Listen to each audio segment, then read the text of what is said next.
Война оставляет раны, которые не заживают даже спустя десятилетия. Если подвиги ветеранов, сражавшихся на фронте, и тружеников тыла окружены заслуженным почетом, то истории людей, прошедших через ужас концлагерей, зачастую остаются в тени. Между тем их судьбы – это свидетельство невероятного мужества и борьбы за жизнь в условиях, где само существование становилось подвигом. Сегодня среди нас почти не осталось тех, кто выстоял в аду Бухенвальда, Освенцима, Треблинки и других лагерей смерти. Они не держали в руках оружие, не шли в атаку, но их ежедневная битва была не менее страшной. Это была борьба с голодом, бесчеловечностью и отчаянием.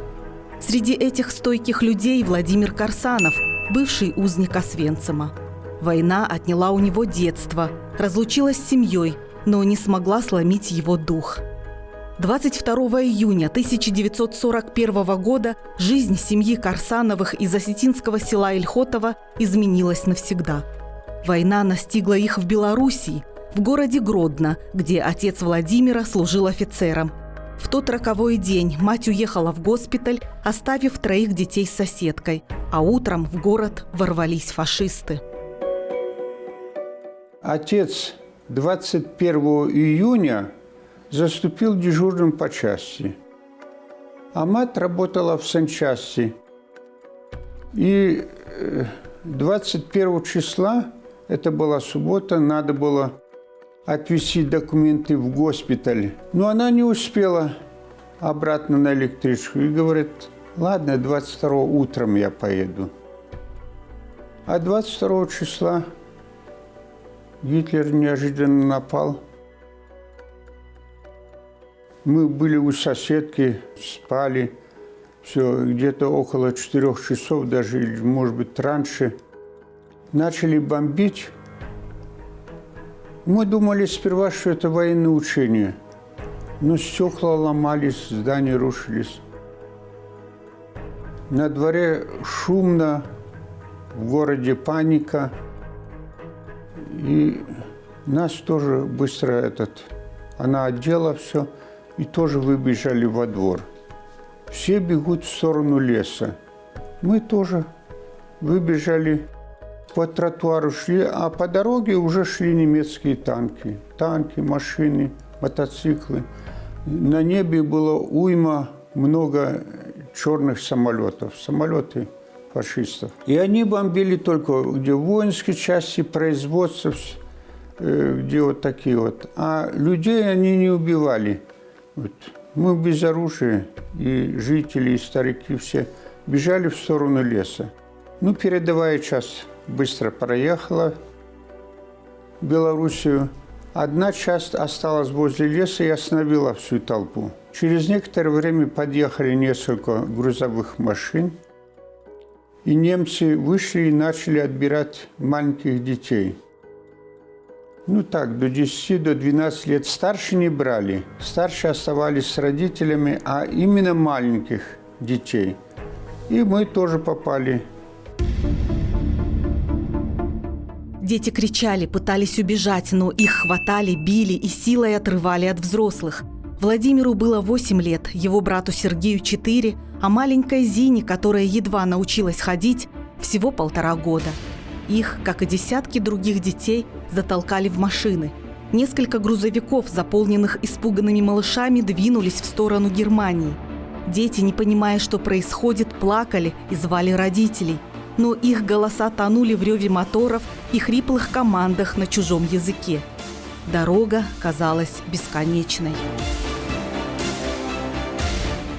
Самое трагичное, когда мне больно было, и я сильно плакал.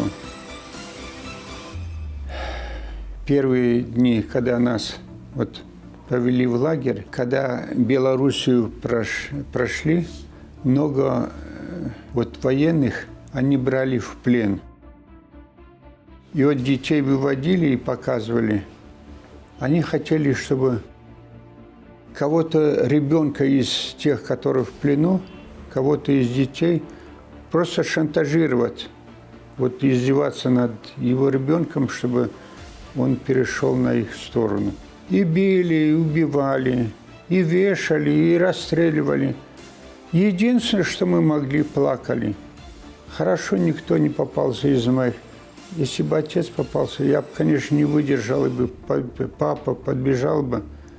И это как раз им вот такие дети нужны были. Тяжело было смотреть. Вот сейчас я, когда вспоминаю, легко смотреть кино или прочитать книгу, а видеть своими глазами очень тяжело. Я испытал на себе, я видел, как в комнаты забивают людей и поджигают. Я видел, как их расстреливают, как их мучают. Это очень больно. Машины остановились на опушке леса в Западной Польше. Детей бросили в холодную казарму без кровати и еды. Следующие месяцы стали адом. На рассвете миска похлебки, затем изнурительная работа. Собирали камни, хворост, копали ямы. Надзиратели, немка, полицейский и священник наблюдали за каждым шагом. За усердие священник давал вафли с ликом Бога, ради которых дети выбивались из сил. Слабых увозили навсегда. Концлагеря, окруженные колючей проволокой и сторожевыми вышками, стали символами нацистской бесчеловечности. Более 1 миллиона детей и подростков было отправлено в них в годы Великой Отечественной войны. Маленькие люди, только начавшие свой жизненный путь, становились биоматериалом для экспериментов или малолетними рабами. Многие гибли от холода и голода, но судьба хранила детей Корсановых, будто берегла для новых испытаний. Все это время они держались вместе, цепляясь за крохи надежды в ледяном мире за колючей проволокой.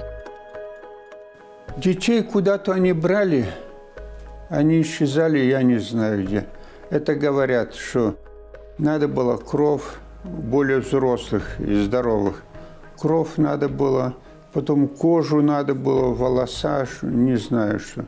А их уводили, и они больше не приходили. Оставались, да, совсем маленькие, вот 8, 2 года, 3 года, вот такие вот, которые могли стоять. Вероятно, потом они рассчитывали, наверное, когда победят, этих детей, они вырастут уже немцами, они будут. Или там вот иностранцами будут. Они не будут помнить свою родину. Малолетних узников концлагерей нередко продавали в рабство. В некоторых случаях их покупали жители оккупированных территорий, польские или чешские семьи, для эксплуатации в домашних хозяйствах. Это создавало систему принудительного соучастия, где местное население косвенно поддерживало нацистский режим. Большинство детей погибало от жестокого обращения, болезней и истощения. Тех, кому удавалось выжить, ожидала пожизненная психологическая травма, утрата родного языка и культурной идентичности. Их насильственно лишали прежних имен, заменяя их чужими. Так стиралась связь с прошлым. Приезжали вот женщины, немки приезжали, поляки, чехи, поблизости, которые были. Они приезжали, и вот детей выстроят вдоль стенки. Вот она ходила вот так. Какой ей нравится, вот такой выбирали. Вот меня взяла одна немка. Брат и сестра там остались. Я не знаю, куда они могли деться. У этой немки муж был на фронте. У нее дома никого не было, были овчарки. И она заставляла, вот, чтобы я их мыл, там кормил, вот там рядом с нами, чтобы я привыкал к собакам. Но мне не по себе было, я старался убежать у нее. Несколько раз убегал, но полицаи, не знаешь, куда идти и как прятаться. Они поймают и опять приведут к ней. А приведут к ней, значит, она била, раздевала нагло, ставила на коленях, руки завязывала назад вот такой и привязывала к кровати. И так я должен был некоторое время и засыпал, и плакал, ничего не мог делать. Так несколько раз было. И она, наверное, поняла, что русский душа неисправима, и продала полячке. мне купила помещичка одна, тоже. Муж у нее был мельником, она купчиха была, у нее были коровы. Детей у них тоже не было. И просто она меня взяла, чтобы пасти коров. 3 коровы или 4 коровы были, уже не помню. Ну, у нее было лучше, потому что она не била, она просто ругала. Даст кусок хлеба, надо было утром коров выгнать в поле и поле пасти. Ну, хлеба мало было. Я ходил недалеко за городом, был военный госпиталь немецкий. И я ходил туда на госпиталь, в мусорках мы ковырялись, кости с мясом, хлеб, что было, это брали и кушали. Ну, беспризорных детей было много, и там много нас было. Солдаты бросали обглоданные кости с жалкими остатками мяса. Истощенные дети отчаянно расхватывали объедки, а фашисты глумились, крича вслед «русские собаки». Но эти подачки не спасали от голода. Чтобы выжить, приходилось скитаться по улицам и попрошайничать. На базар ходил попрошайничать. Ну, многие прогоняли меня, близко не подпускали к прилавку.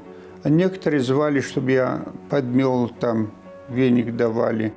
Или коробки сложил, и ящики перенести куда-то.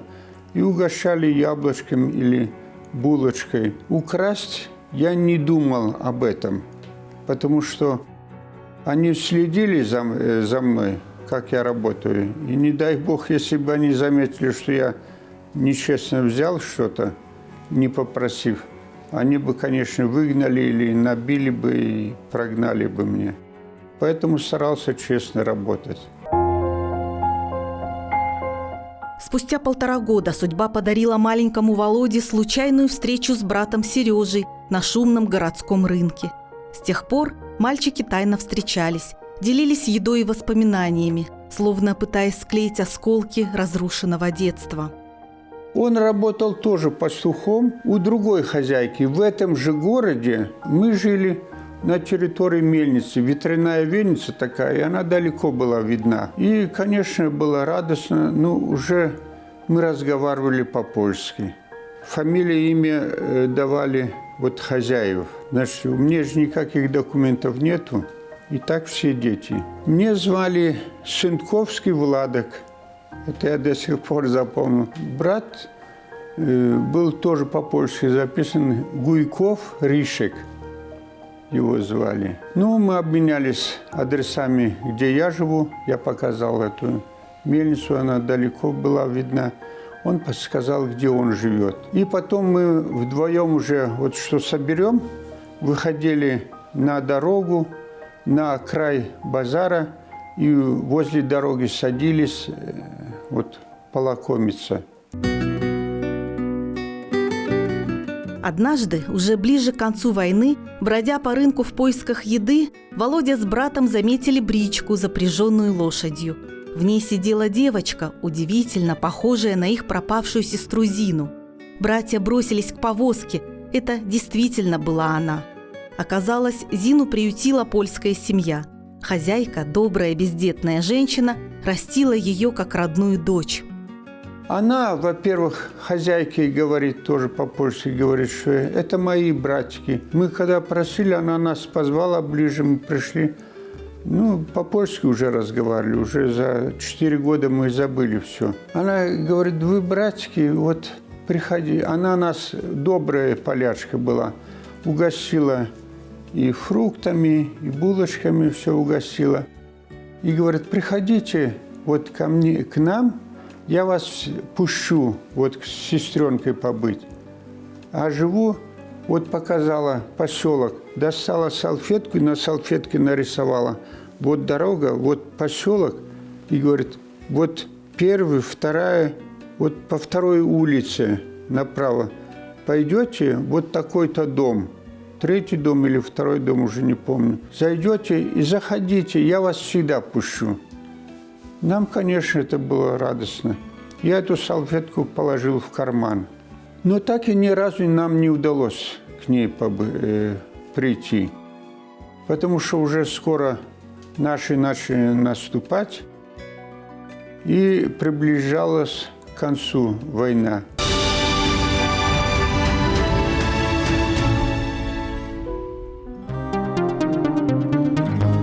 Родители Владимира, Ахпулат и Аза Карсановы, вновь встретились в Москве.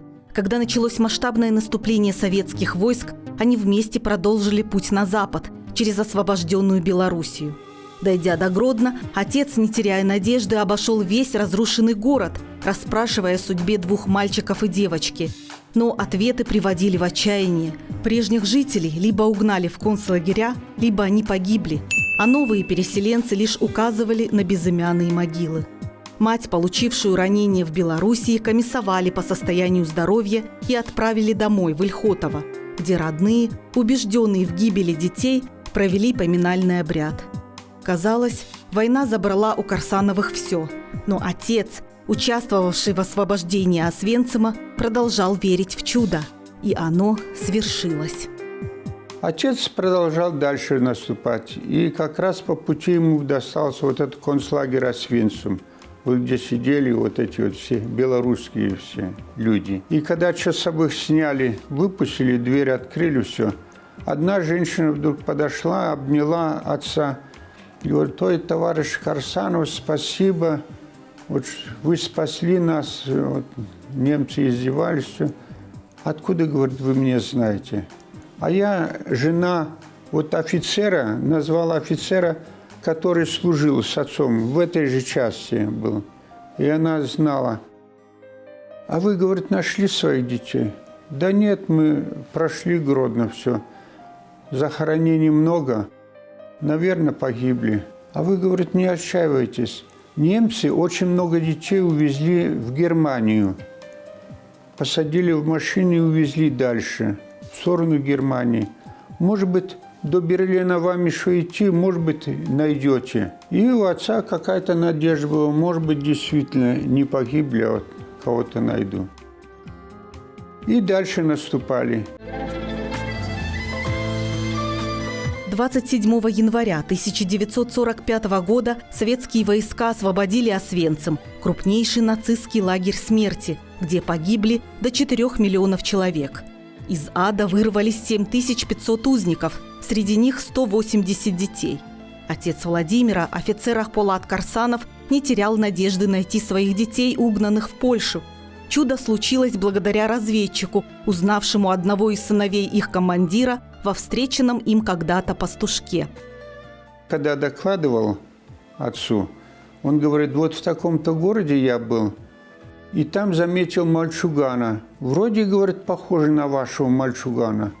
Да, ну и хорошо. И когда они наступали вместе, в этот город зашли, этот солдат показал отцу: «Вот отсюда, говорит, он вышел, вот здесь вот был». Пришел, действительно оказался сыночек. Конечно, была большая радость. И вот он него спрашивает: «А остальных ты видел кого-нибудь?» Ну, мы по-русски не понимали, это солдат, по-польски, так ломано польски. Он ему говорит: «А брат и сестру ты видел? Это знаешь, где они?» А он объясняет, что брат вон, мельница, вот там, говорит, он был. «Садись быстро в машину». Посадили в машину, приехали ко мне. А я утром коров не выгонял, потому что немцы бунтовали. Если кто-то на улице появлялся, они могли убить. Утром просыпаюсь, смотрю, опять идут машины, танки белые, все в масс-сетях. Ну, не имел в виду, что это русские. Ну, немцы ушли, а это какие-то войска тоже идут. Танки, машины, наши мотоциклы, самолеты летят, уже другие немножко. И стою в окно, вот так вот стою в окно, смотрю на них. Мне было очень интересно. И понятия не было, что родители найдут или что. Я уже забыл уже почти все. Вдруг дверь сзади открывается так. Я вот туда стою, вот эта дверь открывается и вваливается отец, солдаты все, вот братишка, все. И отец вот присел и говорит что-то по-русски, а я ничего не понимаю. Я думал, опять иностранцы зовут меня, я начал плакать. Солдат подошел, за плечи взял и ведет к отцу. Я вот отталкиваюсь, говорю, я ничего не делаю, не пойду я никуда. А полячка, вот дверь сбоку, полячка и поляк открыли дверь, стоят и смотрят, ничего не говорят. А когда уже близко подвели к отцу, тогда я узнал, что это отец. Я обнял его, начал еще сильнее плакать.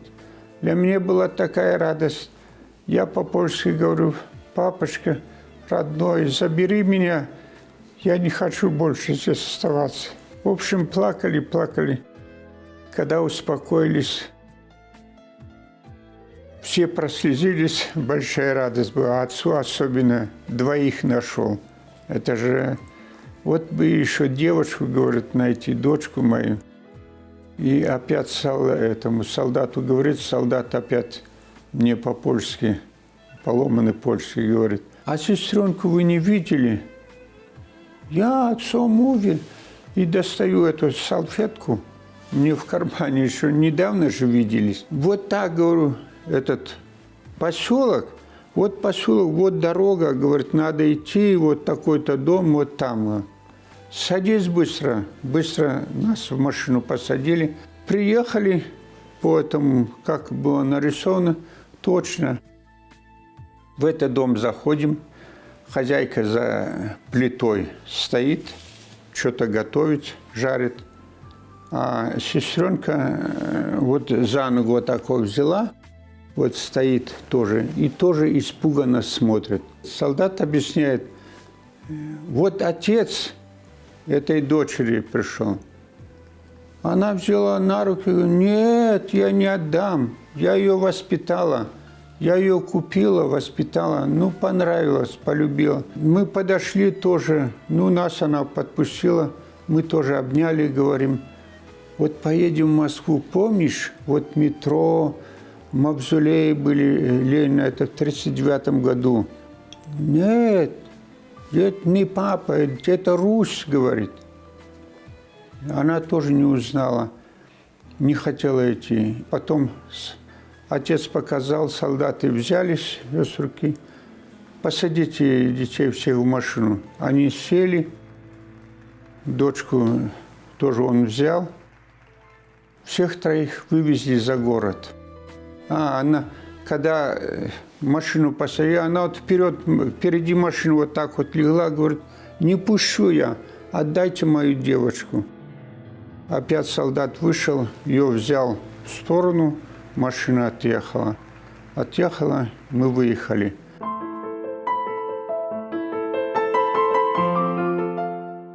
Продолжая наступление на Берлин, отец поручил своему верному ординарцу, грузину Яше Черкашвили, отвезти детей к матери в Ольхотово. Из Польши поезд прибыл в Москву. В Орджоникидзе, ныне Владикавказ, комендант вокзала сначала отказался выделить билеты. Поезда были забиты беженцами. Однако, услышав историю чудесного спасения с фашистского плена, лично помог найти места в переполненном вагоне. Перед отправкой Яша успел передать в Ольхотово телеграмму. Он дает сюда телеграмму в Ольхотово, что всех детей нашли, едем такого-то числа, будем дома. Представь себе, сполошились здесь. Все погибли, никого, и вдруг всех детей нашли, и вот везем сюда. Весть по Осетии это быстро разнеслось. Не только с города, но и с сел приехали туда, на вокзал, встречать вот этот поезд.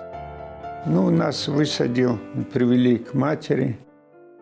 У матери как раз родился еще один сын, Казбек, в 1945 году, в январе месяце. Ему уже несколько месяцев было, а в апреле нас привез вот этот солдат. А мы стоим, брат, сестренка, вот стоим. А все приходят, по-осетински разговаривают, смотрят, как на зверенышей. Мы по росту стоим так, по-польски щебечем. Они не понимают, а мы их не понимаем. Они тем более по-сински говорят. По какому языку? Брат меня спрашивает по-польски. А по какому они разговаривают? Не знаю, я говорю. Может, по-еврейски мы знаем евреев. Немцы очень издевались над ними, били. Их язык мы не знали, но знали, как. Видели, как издеваются, как убивают их. Ну, потом в течение лета мы, конечно, научились уже немножко по-русски.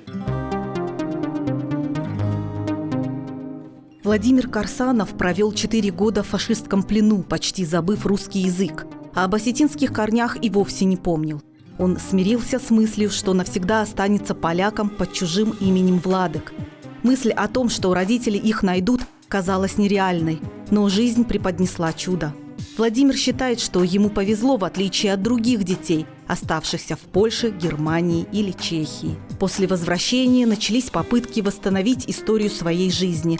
Документов не осталось, а когда узников признали ветеранами, чиновники требовали подтверждения. «Как мы поверим, что вы были в лагере? Может, вы просто прятались на Урале?» – слышал он в ответ. Доказательства пришлось собирать по крупицам. Помогли свидетельства ординарца отца, односельчан и переписка с Польшей. Там нашли сына приемных родителей, подтвердившего судьбу Владимира.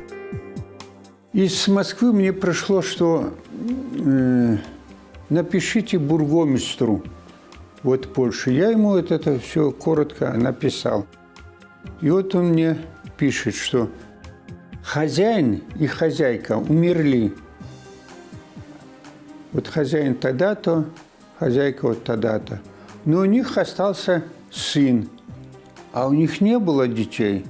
Я второе письмо, когда написал, он написал, это письмо этому сыну написал. Сын мне пишет письмо сюда, по моему адресу, по-польски. А я польский-то уже не знаю. Папа и мама умерла. Но мама, мы ее мамой называли. Ну, как же, мы по-другому никак не могли. Но мама рассказывала про тебя. Говорит, воспитывала меня. Потом вот в конце войны пришли русские и забрали его. Сказали, что он его сын. Тебе хорошо, тебе повезло. А я не знаю, кто я. Поляк, русский или кто. Но он говорит по-польски. Ну, пришли свою фотографию. Я ему свою послал, он мне свою прислал. Фотография с хозяйкой до сих пор хранится в архиве Владимира Карсанова. Он часто смотрит на нее и думает, сколько таких Владыков так и остались без имени и без прошлого. Вот эта хозяйка, которая меня купила, это я с маленький.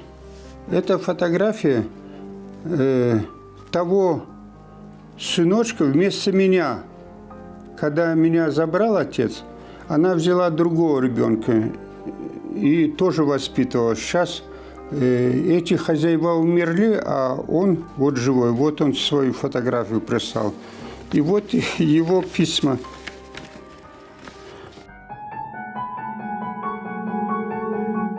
После войны в 1947 году семья Карсановых столкнулась с новой трагедией. Младшую сестру Владимира, Зину, случайно застрелил соседский мальчик, игравший с отцовским ружьем. Уже отец демобилизовался, жили в Вильхотово. Я в школе находился, брат и сестренка. В первом классе, первый класс закончила, она перешла во второй класс. Случилось так, она вот во дворе, где вот наш дом был, во дворе подметает, а сосед, его отец был на охоте и забыл заряженное ружье. И он сидит на улице и говорит: «Толик, принеси там мое ружье». Ну, он побежал, взял ружье, и через двор проходит наш. «Зина, смотри, я сейчас выстрелю, убью». И прямо в упор нажал на курок, но он не думал, что он заряжен. Нажал на курок и прямо во дворе в 47 году убил ее. Обидно, больно мне было. Та девушка, которая пережила вот это все, вот так вот погибла.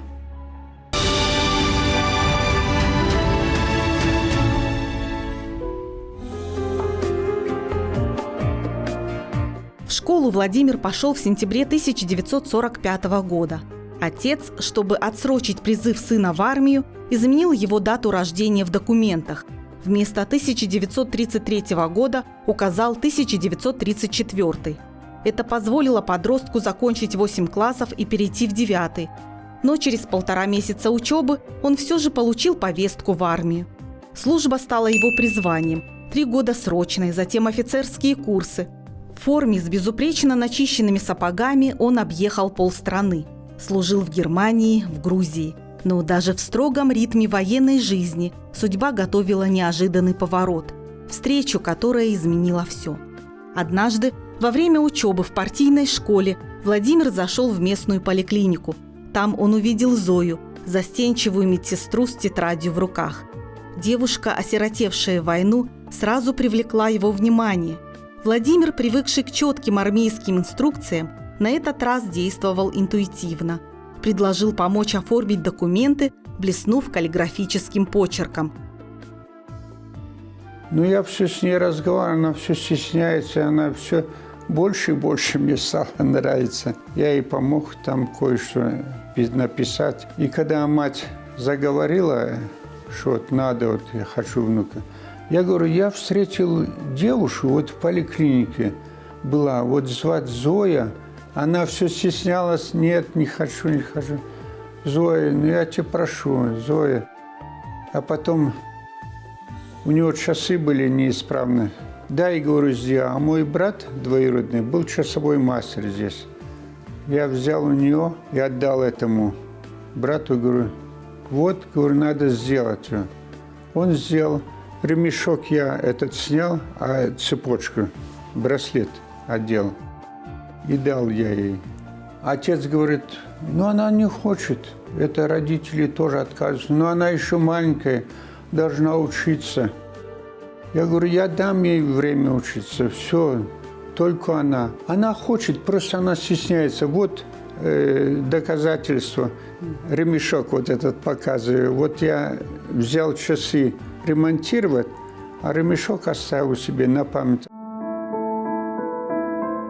«Главное не сдаваться», – говорит Владимир Ахполатович. Ремешок от часов, хранимый как талисман, стал символом их любви.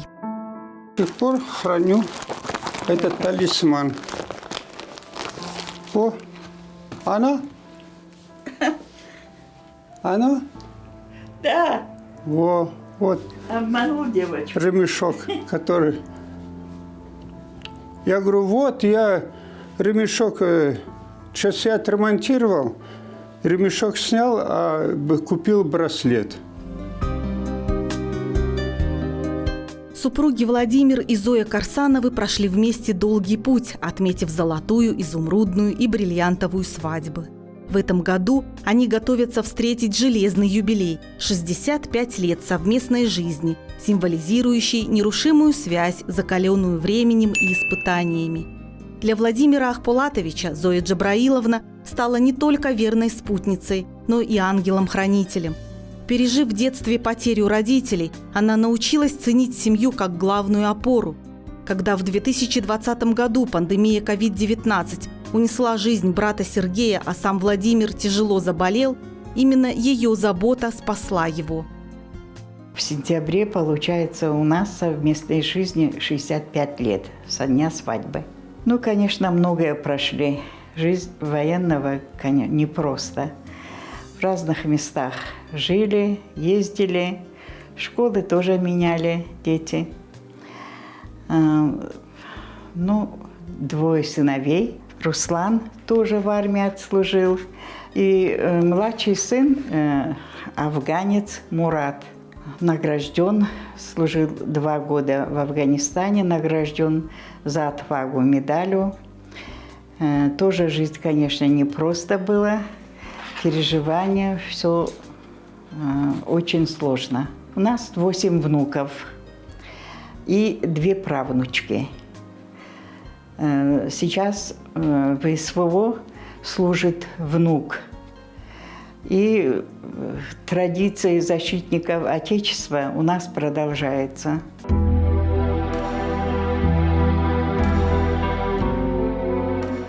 Даже на пенсии подполковник в отставке Владимир Ахпулатович остается активным участником ветеранского движения.